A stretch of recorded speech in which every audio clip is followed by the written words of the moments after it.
Yo, what's going on, guys? Today's monthly video that I acquire from Patreon is going to be about the education system and what we should focus on. So, Love asks, what do you think needs to happen in the education system in order for students to learn better, grow to adapt, and function well in our unpredictable, out of control world? So the first change I would implement is a curriculum called four-dimensional education. It is simply a framework of learning how to teach yourself in an ever-changing world. The curriculum adapts to your knowledge as you grow and learn. You create your paradigm and you can leave your paradigm at any time. You can create a new one or adopt a paradigm that someone else has already created. This helps students learn at an accelerated rate. If they aspire to learn from someone else, perhaps even another student, the tools are available for anyone to succeed. This is what ChatGPT had to say about four-dimensional education. In the near future, there is a revolutionary new approach to education called four-dimensional education. It's already happening today. You're watching this video because it already exists. I'll continue. This innovative curriculum was designed to help students develop a well-rounded and holistic understanding of the world, incorporating not just the traditional academic subjects, but also physical, emotional, and spiritual dimensions of learning. The idea of four-dimensional education was developed by a group of educators who were passionate about helping students thrive in the modern world. They believed that the traditional education system, with its focus on memorization and standardized testing, was inadequate for preparing students for the complex and rapidly changing world of the 21st century. To create the four-dimensional education curriculum, the educators worked closely with experts in the fields such as psychology, philosophy, and spirituality to develop a comprehensive and integrated approach to learning. The result was a curriculum that emphasized experiential learning, critical thinking, and personal growth, as well as traditional academic subjects. As word of four-dimensional education curriculum spread, schools across the world began to adopt it. Students who participated in the program reported feeling more engaged, motivated, and fulfilled in their studies. And many educators saw a marked improvement in their students' academic performance. The success of four-dimensional education sparked a global movement towards a more holistic and comprehensive approach to education. More and more schools began to incorporate elements of the curriculum into their own programs, and the idea of four-dimensional education became a driving force for educational reform around the world. The next part of this question: what do you believe would be better for schools and students? Personally, I believe that we need to ditch the classroom teaching style entirely. Well, not entirely, just in the traditional sense. It only promotes an age-segregated environment, which is not reflective of the real world. Children with exposure to elders or even young adults will accelerate their learning. By allowing children to recognize heroes in their lives, who are not necessarily teachers or fictional characters, it can expand their understanding of what it means to be a hero. This can help children see that heroes come in many different forms and can be found in their own communities and families, as well as in the wider world. Recognizing real-life heroes can inspire children to look for and celebrate the positive qualities and achievements of people around them. This will foster a sense of pride and connection within the child. The only way classroom teaching is beneficial is that it facilitates a sense of community for the child outside of the household. I asked ChatGPT a question and about the changes that could be made in classrooms. This is what it said. Number 1, create a more engaging and interactive learning environment. This could involve using technology such as tablets and laptops to allow for more interactive and hands-on learning experiences. Number 2, redesign the physical layout of the classroom to promote collaboration and student-centered learning. This could involve arranging desks and chairs in a more open and flexible configuration, or creating dedicated spaces for group work and other collaborative activities.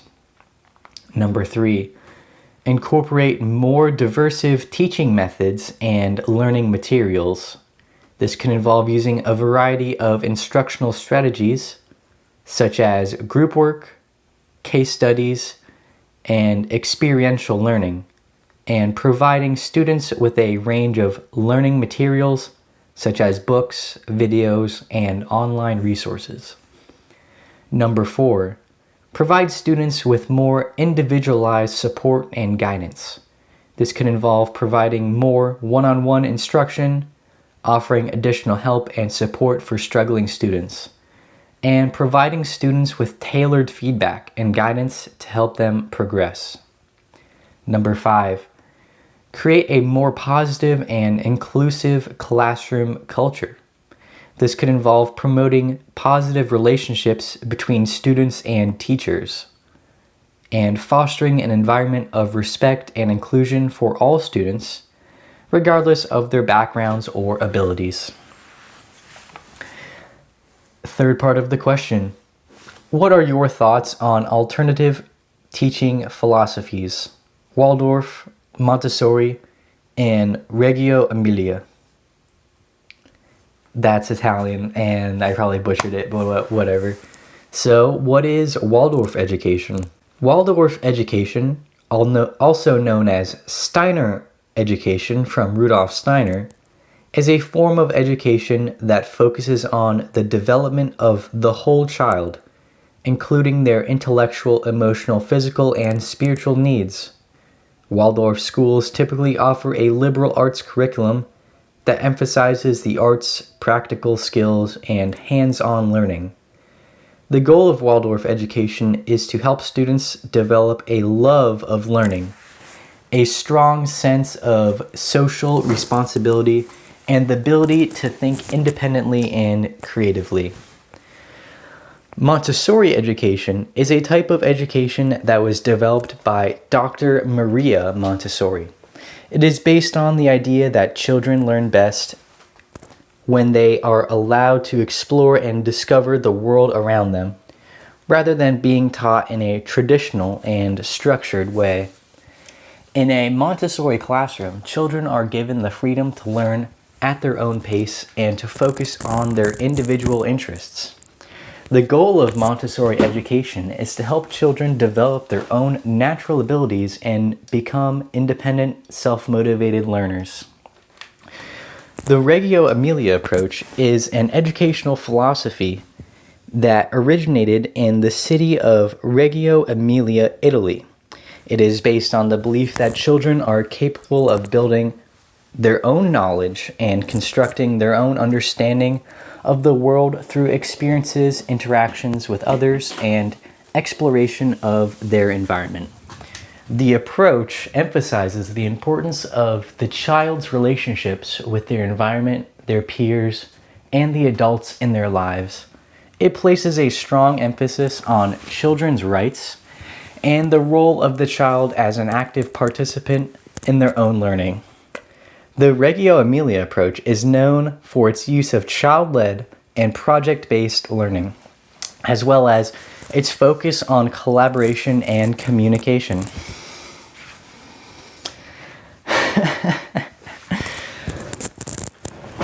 I agree with these philosophies because they promote a sense of autonomy within the child. Children do not need to seek an external source or authority for knowledge and understanding. Instead, they are able to discover for themselves what is true about the world and how to function within it. And now, Phyllis wants to know, where should we direct our energy? We should direct our energy at exposing corruption wherever and whenever it happens. First Amendment auditors already do this. So I'm going to read a comment from a video that I saw. Why are you harassing us? Says the people who always come up to First Amendment auditors. And the comment I would like to point out specifically. I keep seeing this.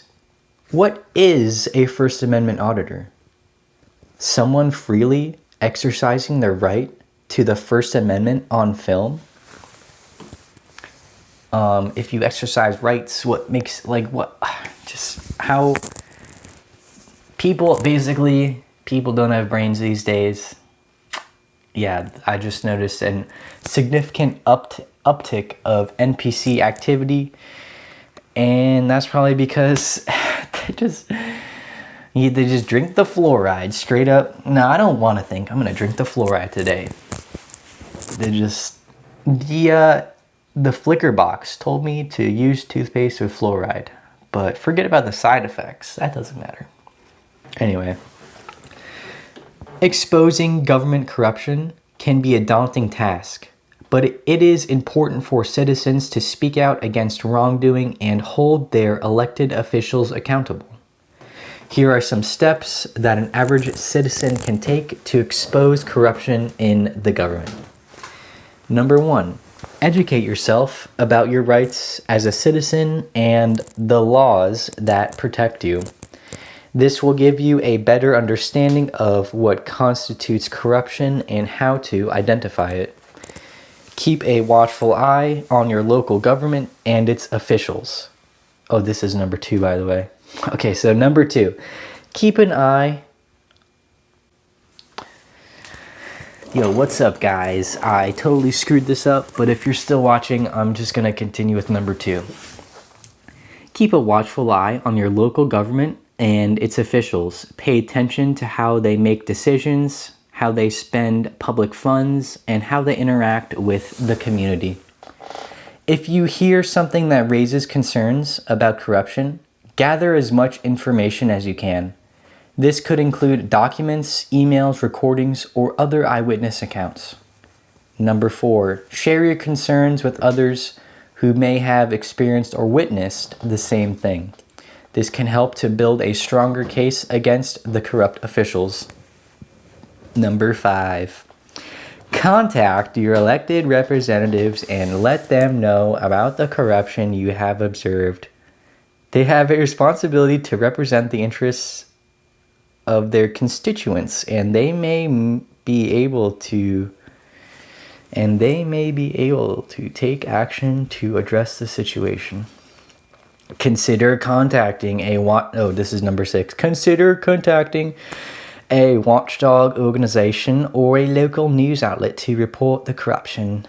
These organizations often have the resources and expertise to investigate and expose corruption.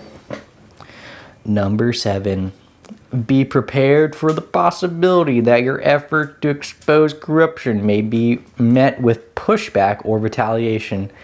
This is important to remain persistent and continue to speak out against corruption, even if you face obstacles along the way. Ultimately, the best way to expose corruption in the government is to be an informed and engaged citizen who is willing to speak out against any wrongdoing.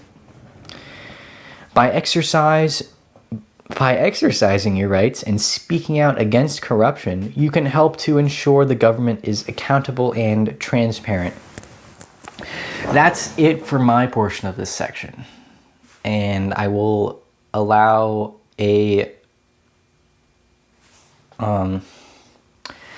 I got a letter from a concerned citizen who is very knowledgeable about the way the law works, and I'll let them just take it from here. As an ordinary citizen, I have grown increasingly frustrated with the corruption and wrongdoing that seems to permeate every level of our government. I have watched as elected officials abuse their power, waste taxpayer money, and make decisions that are not in the best interests of the people they are supposed to serve. As a result, I have decided to take action and use the commercial lien process to hold these officials personally accountable for their actions. For those who may not be familiar with the commercial lien process, it is a legal tool that allows individuals to place a lien on the personal property of someone who has failed to pay the debt. In this case, I am using the process to place liens on the personal property of elected officials who have engaged in corruption or other wrongdoing while in office. To do this, I first had to educate myself about the commercial lien process and the specific laws and procedures that apply in my state. This involved researching the applicable statutes, consulting with legal experts, and attending workshops and seminars on the topic. Once I had a solid understanding of the process, I began to compile a list of elected officials who I believed had engaged in corruption or other wrongdoing. I gathered as much evidence as I could to support my claims, including documents, emails, recordings, and eyewitness accounts. Next, I drafted a commercial lien notice and sent it to each of the officials on my list. The notice explained the reasons for the lien and the amount of the debt that was being claimed. I also included a deadline for the officials to respond and pay the debt, or face legal action. To my surprise, several of the officials actually responded to the notices and paid the debts that were claimed. This was a major victory, as it showed that the commercial lien process can be an effective tool for holding elected officials accountable for their actions. Of course, not all of the officials were willing to pay the debts that were claimed. In those cases, I had to decide whether to pursue legal action to enforce the liens. This involved hiring a lawyer and filing a lawsuit in court. While the legal process can be time-consuming and expensive, it is a necessary step to hold elected officials accountable for their actions. By using the commercial lien process, I have been able to send a clear message to these officials that their wrongdoing will not be tolerated, and that they will be held personally responsible for their actions. In conclusion, the commercial lien process is a powerful tool that ordinary citizens can use to hold elected officials accountable for their actions. By educating ourselves about the process and using it wisely, we can help to expose corruption and promote transparency in our government. So that was a great extra segment that this gentleman decided to give to us, and it was completely AI generated. Like, that face never existed. Those words were just generated by ChatGPT. Like, I gave it a prompt, but it just like came out with this whole huge thing. Yeah, so if you like this video, like, comment, subscribe. Thank the sponsors for choosing the topic for today: education and focus. Yeah, so you guys and girls and whoever watches this video, have a great day. See you in the next one.